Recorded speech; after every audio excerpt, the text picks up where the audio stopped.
Good evening. Today, we're going to talk about some common questions that we have gotten. We asked out what are some common questions for homeschooling. And if you have any common questions, please ask them down in the questions below, and we will answer those questions for you. And so, this is what we're going to talk about. We're going to get in depth of some questions that we've had. You can turn the volume down. Sorry. Um,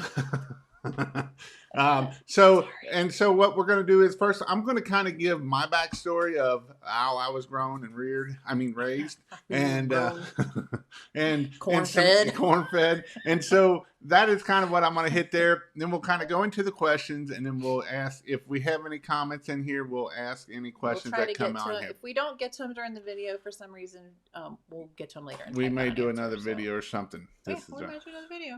This is driving me nuts on that.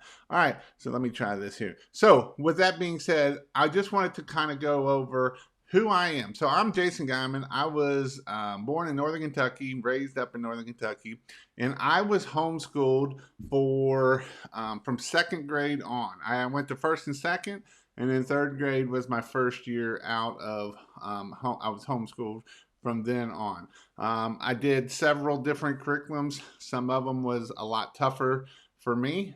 There was a couple that I didn't get very far in at all because it was really, I'm more of a visual learner and an auditory learner. And so You're a total auditory learner. Yeah, I am. And so with that being said, with that, there's one of my Jasonisms. I know it. I don't know why. So we have new lighting set up. And so with that, I went to a vocational school in my junior, senior year. I did it while I was homeschooled. And then through that, I actually got a full ride to a college or it's actually university now, University of Northwestern. I got Ohio. I got an auto diesel technology, my associates in it. So you can turn out all right if you are homeschooled. It's not what everybody says. Well, it is questionable, but he's done well. I've done well. When I was growing up, homeschooling was something way back then that was not. You only did it for church reasons. A lot of church people did it, and that was pretty much the only people that did it. Now, with that being said, that's like number 3 or 4 reason why people do it now. So when I was going through, I still had co-ops even way back then. I went to 1 or 2 co-ops a week. We did. We used to go roller skating once a month, and all different kinds of things that we did as I was homeschooled back then. I probably used 3 or 4 different curriculums my mom used, ACE PACES, a couple other ones. ACE PACES is probably the easiest one out there. I believe they're still out there, and it is, but here's the thing, guys, it's the basics and get you what you need to know. And, I probably did 3 or 4 years of that. I also did some other stuff, but that was something that I did. So, with that being said, we're going to start answering some questions. I guess it's all about me. Oh, and Jody gets to tell about her. So I was not homeschooled. I went to public school from kindergarten all the way through university. So I went to Claremont Northeastern schools out in Claremont County, Ohio, K through 12. I considered a really good public school experience. I loved my public school experience. I think it prepared me well. And then I went on to the University of Cincinnati. I have a bachelor's degree in history, and had a great experience there. So, honestly, did not plan on homeschooling my children. It was always on the table. My personal philosophy, although we are homeschoolers, I consider that we support all educational options because we believe that there isn't one option that fits every child, every family, every time. So just because we're homeschoolers doesn't mean we don't support the public schools or we don't support private schools. We support all of it. We are homeschooling. We do feel at this point in time it's the best option for our children. But that wasn't something I didn't think about because I had a great public school experience. So I don't really have anything else to say. All right. Well. All right. So we'll get into the questions. that Yeah. we've gotten. So I have a few that were submitted to us, but if you have some, write them down and we'll get to them. So one of the questions we asked is, if I were to put my kids back into public school, do I feel like they would be lacking anywhere in regards to keeping up with their peers academically? So I'm going to kind of split this answer a little bit. Number one, for us personally and with our girls, no, not at all. I wouldn't have any concerns about them keeping up academically. I think the bigger struggle would be, since they have never been in a traditional school setting, I think the bigger struggle would be adjusting to the schedule, to the structure, to the procedures, and I think that would be, I know that would be a big struggle. I don't worry about where their academic performance is, for my girls in particular. Um, the person that asked this question, their child is currently in public school. So I would say, if you are considering, if you're concerned about some of the things that are looking like they might take place this fall, and you're thinking you might do it for a year or a half a year, I really don't think that would be a concern about them getting so far behind. Like, oh my gosh, what if I just do a horrible job and they get so far behind in a year? I really don't think that's going to be a concern. I think you'll be okay. Um, that being said, to borrow one of my husband's favorite phrases, um, I wanted to start the video with this and I forgot.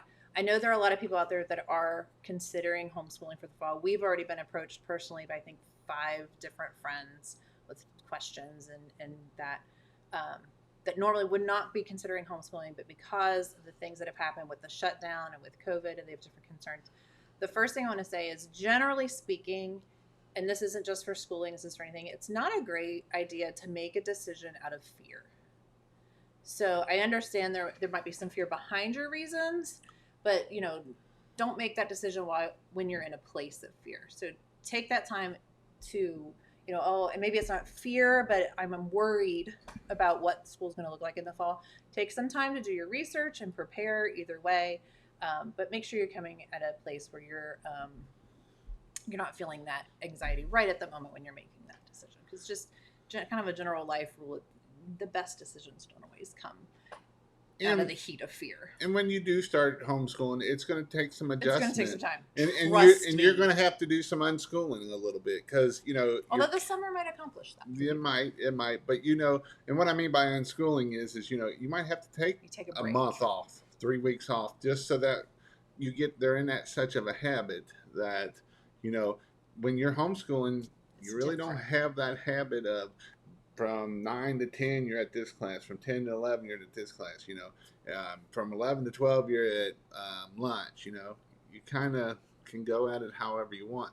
Now, if you want to be strict and do that, you're probably going to be miserable, but it depends on your family, it depends on your kids. And your For structure. Some families that works out really well. I am learning that my youngest, I mentioned in an earlier video, this is the first year where we've had enough time home to have a daily schedule, and she really is thriving off of having a daily schedule, to the point that on the weekends now she's getting mad at me for not posting our daily hour by hour schedule, or including today, Memorial Day. She got mad at me this morning because there was not an hour by hour schedule of what I expected of her. She really is thriving on that structure, but it depends on every family.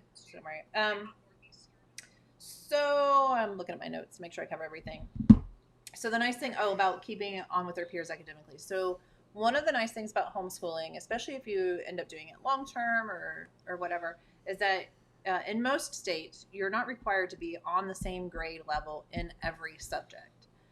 So as an example, there was at one point in time where Jenna was about a year and a half ahead in math and language arts. She was on schedule in science and social studies, and she was 2 years behind in handwriting.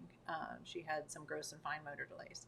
So, if she were in a traditional public school setting or traditional school setting, she would have been put at one grade level, and she either would have probably been bored in these subjects because they were, too slow for her or too easy for her at that age. She would have been failing handwriting, which, would have wounded her self-esteem for no reason. It wasn't her fault. She had a motor delay. So, that's one of the really nice things about homeschooling is you don't have to stay on a grade level in every subject. You can adjust it for your child and where they're going. And the other good thing about that is too, you might find out that your kid is really struggling in something that you weren't that aware of. you wasn't aware of, or maybe he's way ahead. He's probably not. He might be Might way be. ahead, but he could be way behind in a subject or two, and that could be why school's hell on him through the rest of the day because this one subject might be overwhelming him or something along those lines. The other thing to remember is curricula doesn't always line up, and this isn't just for homeschooling. This is from public school to public school, from private school to private school, public school to private school. Da, da, da, da. Schools use different curricula, and they don't always line up perfectly. So we worry a lot of times about, will my kids keep up? Will they have a gap in their education?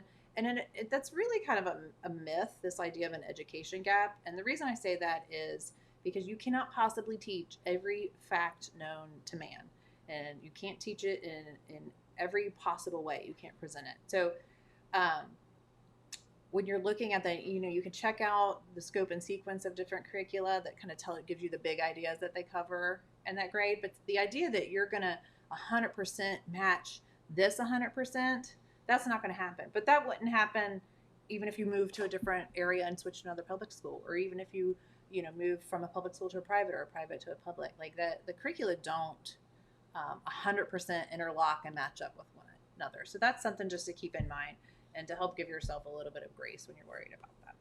And it's something that you will learn that it is a fun time. You get to learn a lot about your kid too. When you send them off to public school and you think about it, you only see them 2 hours a night, and three maybe time you eat dinner and you do all the other stuff and sports and all that. And you really don't know what they're really good at or where they're struggling at unless they got so much homework, and then you're spending 2 or 3 hours. And that kind of comes back to one of the questions of how long do I got to homeschool during the day? Depends on your state, number one. It does depend on your state, but Preface a that. lot of times, you're going to finish the school day in 2 to 4 hours, depending on how fast your kid is. And the rest of the day at the public school is basically babysitting at that point because you got to get that 6 hours in or seven. But but think about how much time Yeah. is actually teaching of the kids, And then you have to remember that you're doing one-on-one. So and that not is one on 20. right. So that's just a more efficient way to teach, because you could address that child exactly where they are. So you tend to get done a lot faster because you're not addressing 20 kids. You don't have to take bathroom breaks. There's recess, lunch breaks, hallway, homeroom, all that stuff. So if you file it down, you tend to get done. I would say it kind of depends on the kid, depends on the family, depends on how many kids you're teaching in your family, but 2 to 4 hours seems to be, I would say, the norm from what I've heard from other homeschooling parents. And if y'all have any questions, ask in the comment Ask box away. down here, and that way we can get to them and that kind of stuff. Mm-hmm. You want to go over as the kind of the legal side of Not it? yet, no. Okay. I have notes from the questions we got. How do you find groups for homeschoolers to participate in? Honestly, Facebook has been the number one way that I've found groups, depending on the area that you're in. I know here in Greater Cincinnati, we actually have a really large homeschooling population in the area. So there are a ton of groups and activities. So kind of along that same lines, this person wrote, my kid has a very social personality. How can I accommodate their need for social interaction and support their mental health when we're homeschooling? So I kind of made a list, and this is just things that we've done in our area, not all inclusive. Co-ops and community. Oh, let me preface this. We don't know how the shutdown rules and the reopening rules are going to affect some of these activities. It is easier because most of them are smaller. It's a lot easier for them to open up and start having some of these activities than, say, like a public school that has 1,000 kids in it. But there are still going to be rules that these groups are going to have to follow too. So even things are going to change for us and what we've done in the past. So I'm going to talk about some of the things that we've done, but just kind of know ahead of time that may look a little differently this year. So co-ops, there are a ton of co-ops, at least here in the Greater Cincinnati area. I know Louisville and Lexington both have big communities as well. Columbus, Northern Ohio, this area. A lot of areas in the country have co-ops. And what a co-op is usually like you'll teach a couple classes while your kids are in classes. So the parents share the teaching responsibility. So what you feel that you're strong in, that you're comfortable in, you teach, and your kids get taught by somebody else, and maybe something that you're not as strong in. Community groups, there's tons of different ways that people run community groups. Sometimes they're more play oriented, sometimes more educational oriented. So there's just a bevy of options out there. Classes in our area, and I try to make a list of all the ones that we've done. Our local library holds homeschool classes. Our YMCA holds special homeschool classes. The Conservation District holds quarterly homeschool sessions where they actually like go outside and go traipsing through the woods and they teach them different things. There are gym classes at a couple of different gyms. Girl Scouts. There's scouting, Boy Scouts, Girl Scouts, American Heritage Girls, sports, community sports. In some areas, your kids can play on the high school teams. Some areas not. A lot of private schools will recruit homeschoolers to play for them. So you have sports, you have 4-H, you have church, and then you just have play dates. A lot of times we'll, have a friend or two, and you can have a play date in the middle of the day because that's what your schedule allows when you have that freedom. So tons of ways that you can find other homeschoolers or other people that are home during the day and meet up and do classes or do community groups or just hang out and have fun. So that's really not been an issue for us. In fact, what's been a bigger issue is us doing too much stuff and not having time to do school at home. And so then I have to cut back and not do them anymore. So plenty out there for you to find. And for me, the easiest way I found to find those groups is on Facebook. All right, now we're going to put up the HSLDA website. Someone asked, please discuss some of the state standards, and they were speaking about Kentucky specifically, and if I personally have found any harder than any others. So HSLDA.org. HSLDA stands for Homeschoolers Legal Defense Association. So they help us with all the legal requirements for homeschooling, and if you run into any legal issues, personally, I recommend joining them. I think it's... We are not affiliate. We are not. We don't get paid anything out of this. But you're dumb not to. I want to say it's like $100 a year, maybe. I should have looked that up before I got here. And what that is you basically have an attorney sort of on retainer. So God forbid anything should happen. And it does happen. And it does happen occasionally. We'll go into a little bit of that. You call them up and say, let me talk to my attorney, and they represent you, and that's covered by your fees. We've never had to use them, but just knowing that they're there, that peace of mind, that knowing if anything should happen, we have somebody there to support us in that way has been really good. So CHSLDA, they have information for all 50 states, and then visit your state's Department of Education website for more detailed information if you need it. Kentucky specifically is honestly super easy. So the one thing you have to do is you have to send in a letter within, I believe it's 2 weeks of school starts. So it's 2 weeks before or after school starts of that school year. You send it to your superintendent and you say, I am homeschooling my child. This is their name. This is our address. This is where we're homeschooling, their name and their age. And that's it. You have to submit it. They file it. I usually send mine certified, so I have a return receipt so that we know that that's been done. So if anybody ever questions it, we can say, nope, we sent it in. That's really all you have to do. They do require that you teach language arts, mathematics, and social studies. So the basics. You can teach anything else that you want. Those are required. And if you go into the Department of Education website, it breaks it out, like it breaks language arts into like reading and writing and so on. But those are the 3 major subjects. I found this interesting and still do when I first started. In Kentucky, you have to teach in English. So if English happens to be your second language, you are required to teach in English.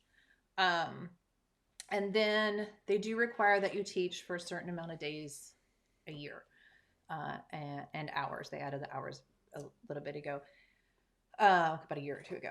So I do track our days and times. You don't have to turn that in to anyone, basically, unless someone reports you and says, I don't think this person is teaching their kid at all. They're just, what's that word when you skip school? Truant. They're just truant and they're not doing anything. And then if there's a legitimate reason for them to ask you for records, you do have to produce your time tracking and your progress reports. So I do keep those diligently because I have anxiety and I don't want to risk that just in case. But I've never had to turn them in. I've never had anybody ask for them. So hslda.org, highly recommend that you check them out just for general information about legal requirements. And then if you are considering homeschooling, I would strongly recommend joining them. Kind of a follow-up question: is Kentucky friendly to homeschoolers? So, as in most states, how friendly an area is can vary throughout the state. Where we happen to live is considered very friendly. The school district actually seems to really like homeschoolers. I've been told, I've not gone, but if you turn in your letter in person, they'll give you a free book for your kid. And I've heard that from numerous parents, and we've never had any issue. They really kind of seem to like us. Other parts of Kentucky, I've heard people had officials knocking on their door and they had to call their HSLDA. So, especially in the smaller districts. yeah, there's kind of a reasoning behind that. We can go into that. But it is recognized, Kentucky is recognized by HSLDA and other organizations as being low regulation or easy to homeschool in and friendly to homeschoolers. Yeah, kind of what we've noticed is the larger school districts, especially ones like ours that are overcrowded as is, and they don't have enough room. You go right on and homeschool. Yay!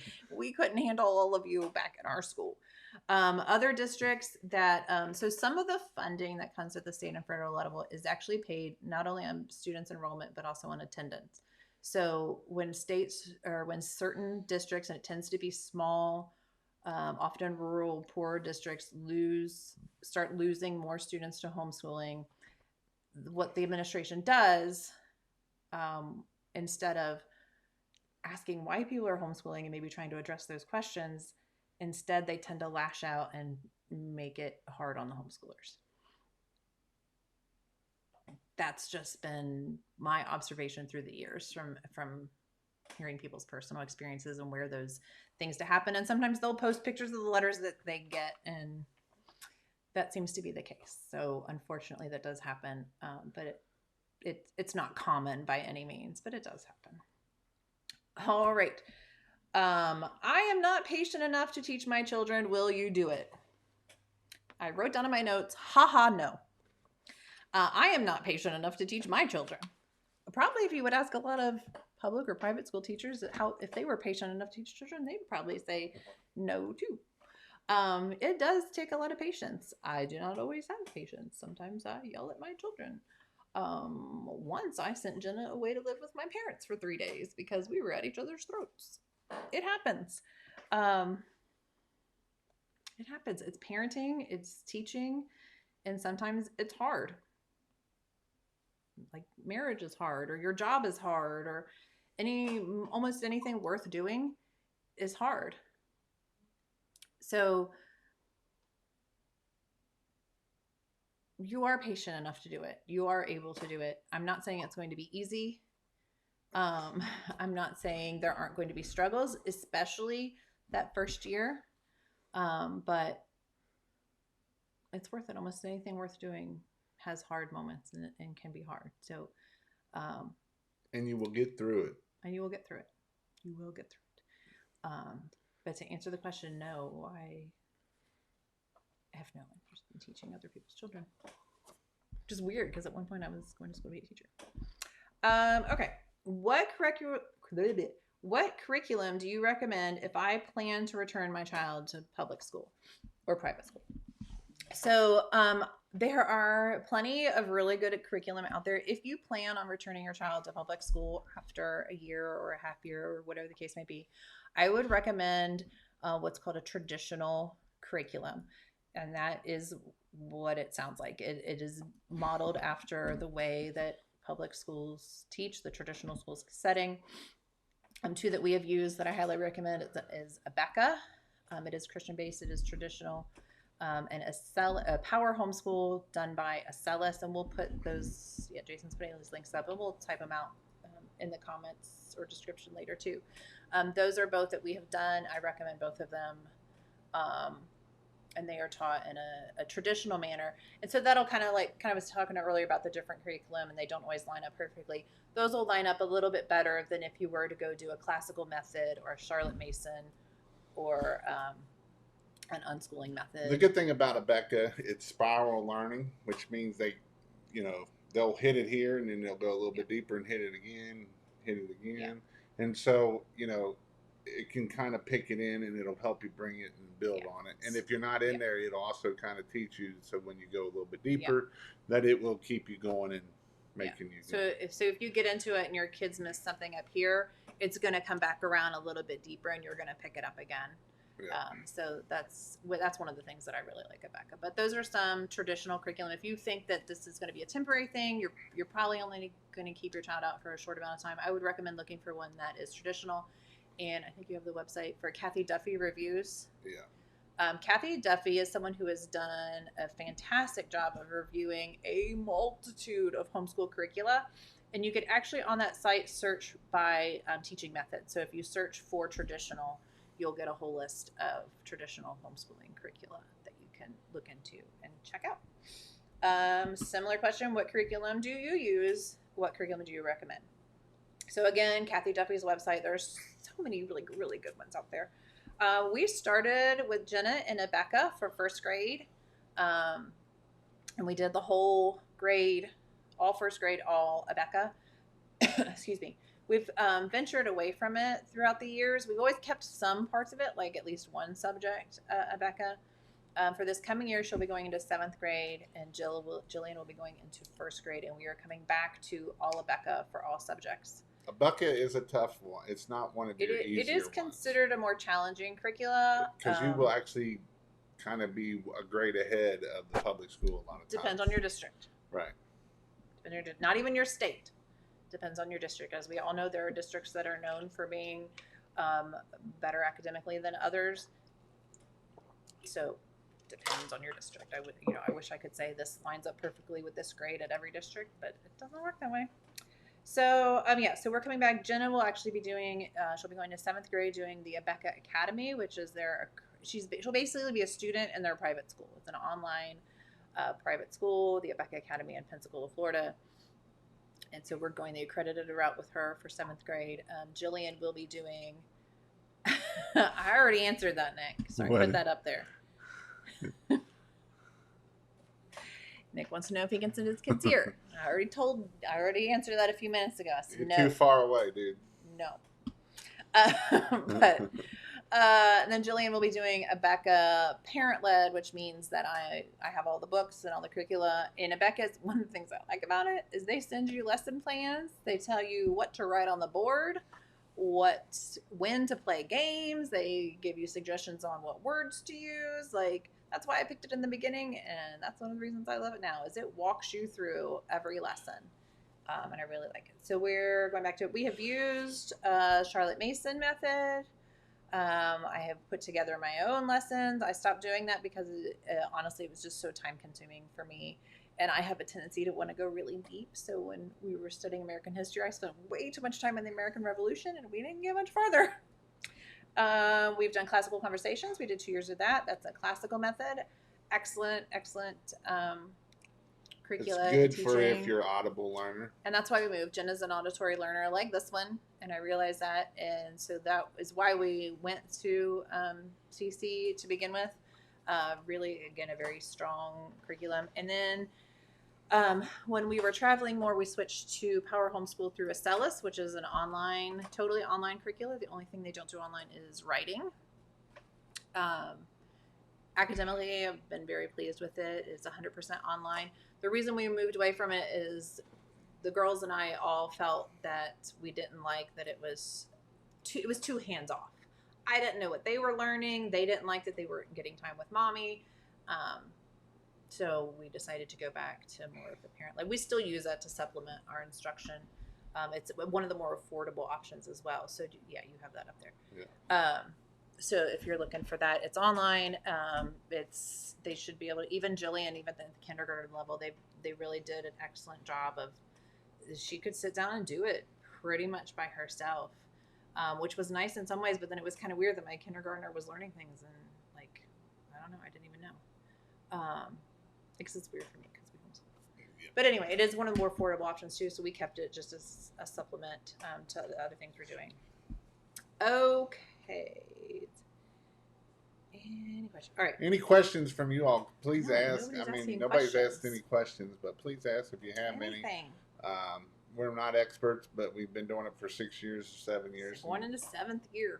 And eventually become an expert at something. So our kids haven't They're doing all You know, right. they're pretty smart kids.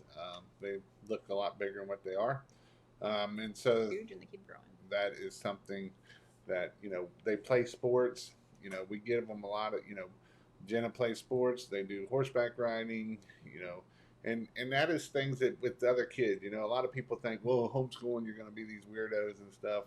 You're not going to be no weird. In fact, Somebody's a weirdo at homeschooling. They would have been just as weird in public school. yeah, It has very little, if anything, to do with where they if you're school. an introvert, you're probably going to be an introvert at public school. And still not have no So here's the thing. friends. So he was homeschooled almost the entire way. I was public school the whole way. He is way more extroverted and social than I am.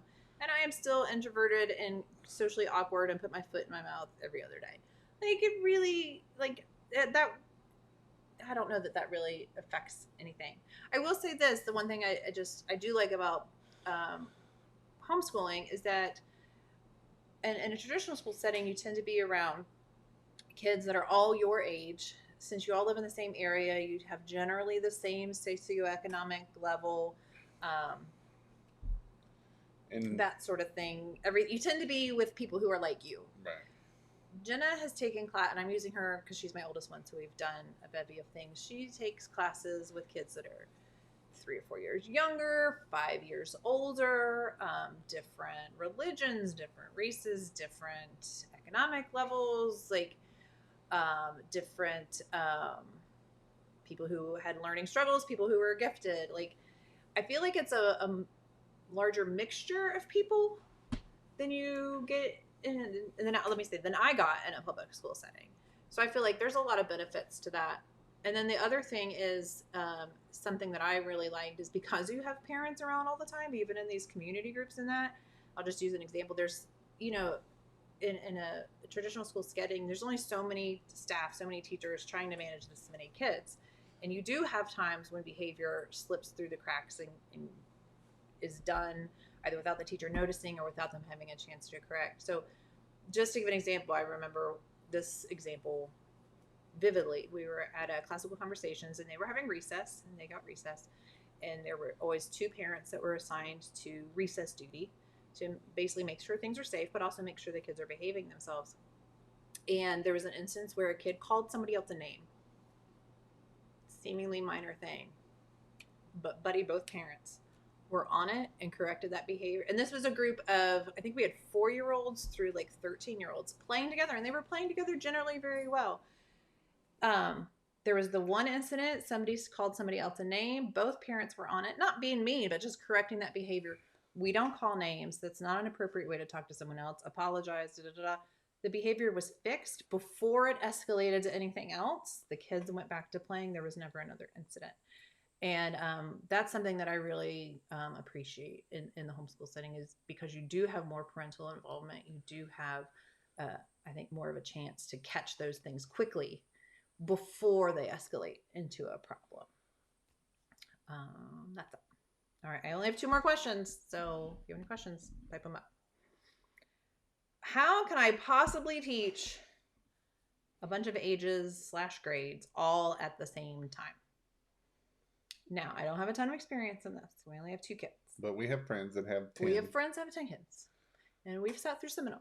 And so I'm going to give you some hearsay, basically, with a little bit of what I do with my girls, because they're 5.5 years apart. So it is a big difference. I can't teach all together. So one thing is, which I have seen, is I've heard a recommendation for to teach the highest level, so your oldest kid, and let the other kids drop off as they get bored. So the idea being that those little kids pick up more and learn more than you really realize. I have witnessed this even with our 2 kids, where I wasn't even teaching Jillian at all because she was so young, but she was just in the background in the living room while I was teaching Jillian. And the next thing I know, she's repeating back the things that I taught. Listen, so she just listens. You don't think she's listening. She's playing, but yeah, so they do pick up. The younger ones will pick up a lot, even if you teach the older ones. So that's that kind of method. And then what I kind of do with my girls is I give them work that they can do on their own. And then they have work that I am more involved in, and we take turns. So we, in my house, Jillian being the young one goes first. So Jenna has work that she can do. She's 11. She can do this stuff all on her own. She does not need my help, and she has work to do while I am teaching Jillian hands on, and then we switch. And then Jillian has, after I've been able to give her a little more instruction, she can go and do the things that she does that she knows how to do. And then while Jenna's getting her time with me. So that's how we do it. It's worked pretty well for us. My last question that I got is it expensive to homeschool? Depends on what you mean by expensive and depends on what route you go. It can be free, but that's going to take a lot of time, to be honest, to look up the materials. Free is a little misleading because you're probably still going to need to print things out, do things on, find things online, drive to the library, whatever. But you could do it virtually free if you put more time into it. You can go all the way up to, there are some really expensive options that are online, that the teacher does everything and they do all your transcripts for you and they handle all of that stuff and everything in between. That being said, our first year, because I wanted to know, I was really anxious a lot about these things. We were on a really tight budget. So we paid for the boxed curriculum and then we had to buy school supplies. We didn't have any school supplies. Jenna was going into first grade. So I bought school supplies. Plus, since you're like teaching now, you need some kind of teacher supplies. So I bought like a small whiteboard and dry erase markers, a hole punch. I'm trying to think, just some like random things, binders, and I kept a tally of what we spent. And then I went and on our local public school, at least at the time, I haven't checked since then, you could see what the fees were for the year. Because when you go, there's like a little fee. Maybe there's a lab fee or a art fee, or I don't know. There's just like these random things. A lot of times they're like $10 here, $15 there. I added all of that up. And then I went, what they do in our area is when it's getting close to the start of school, you can actually go to the Kroger, Walmart, whatever, and they'll have these setups where you can pick up your school supply list right there and then go shopping. Well, I went and picked one up for the elementary school that Jenna would have gone to. And I went on Walmart's website and I priced everything out. If I couldn't find out Walmart, I went to Target's website and then Kroger to price out like how much would I spend. And so the total that I would have paid for public school fees on top of the required school supplies was almost equal to what I paid for homeschooling curriculum and the homeschooling supplies. So that was just my personal experience. I can't say that that's going to be everybody's experience. Some might be higher or lower, but it kind of really, because we were on a tight budget, it kind of really helped calm my anxiety that we weren't really spending this huge amount of money as compared to what we would have spent anyway if we had sent them to a traditional school. So that's just my personal experience. Again, that's all I can give, but I don't have anything else. Nope. Well, we've been on for 37 minutes. 37 minutes. Any other last call for questions? So we just wanted to bring this up because we've been getting a lot of questions. We know that who knows what's going to happen in the fall. So that is something that, it is something that I know a lot of people are worrying about. They think that if I got to take the time and do my kids anyway, 2, 3 times, I might as well just homeschool them at that point. And if some friends are worried about their kid wearing a mask all day, if that's required, that's, a deal breaker for them. So that's something I want to say. If you've seen that CDC list of guidelines, if you read through it or whatever, if there is something on that list that you are concerned about, your schools, your local schools right now are already trying to make plans for the fall. Contact your local school officials, please. Whether you're in a private school and you need to talk to the school administrator, you go to a public school, you need to talk to the school board, whoever.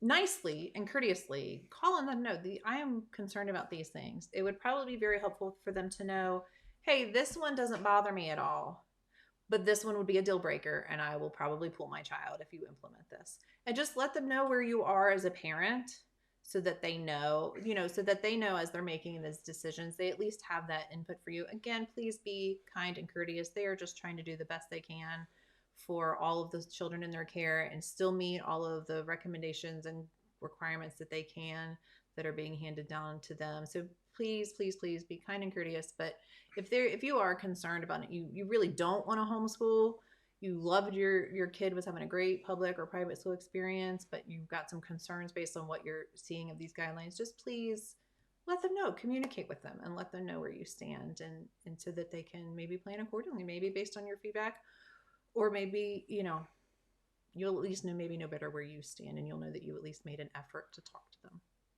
But again, keep it nice. I know it's a very emotional subject for most people. It's your children and it's their education and it's important, so it's easy to get emotional and heated. But please communicate with them. Okay. That's the best thing to do. Yep. Um, again, if we don't have any questions, we'll be back here next week. Who knows what we'll be talking about, but this is just something, like I say, we just wanted to bring it up. We had a couple people ask, so we thought, you know what, let's just go live and address some of these things. And if there's a bunch of questions come in, I'm going to put this on YouTube. We may start doing these on YouTube. We don't know yet. We're going to see. But definitely follow the Guyman family channel there. That way we will keep you up to date. You can also go to YouTube and find us on there. I usually post my links on there. I'll post it in the Guyman family to the channel. Go subscribe to the channel, and that way we can help you guys. Well, I don't know if we're helping you out, but we hope we're helping. We can at least give you something to laugh at or say something, because a lot of times we might be ranting and just having fun on here. So that's our goal, is to have fun, and we don't. And aside from homeschooling, if there's anything else you want to, I know we keep saying we're going to do a goat video. We need to do goats. We've had requests for goats. If there's anything else you want to see or want to hear us talk about, or I know Jenna actually made a request today. She said, since it's Guyman family, you should do it earlier so Jill and I could be on once in a while. So we'll try to do one earlier in the day kids, so that the kids can be on there too. So. They're pretty crazy, so. In all the best ways. They get it from her. All right. Well, we'll see y'all later, and thanks for joining in. Thanks.